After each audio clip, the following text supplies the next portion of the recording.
ఇది వేపాకు చెట్టు ఉన్నది.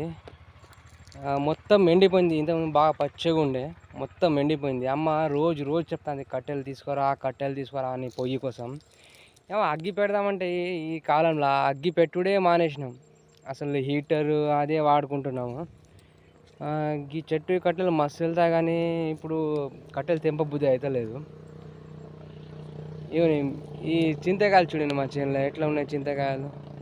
మీకు ఎవరికైనా కావాలంటే నన్ను కమెంట్ చేయండి, నేను తీసుకొచ్చి ఇచ్చేస్తాను.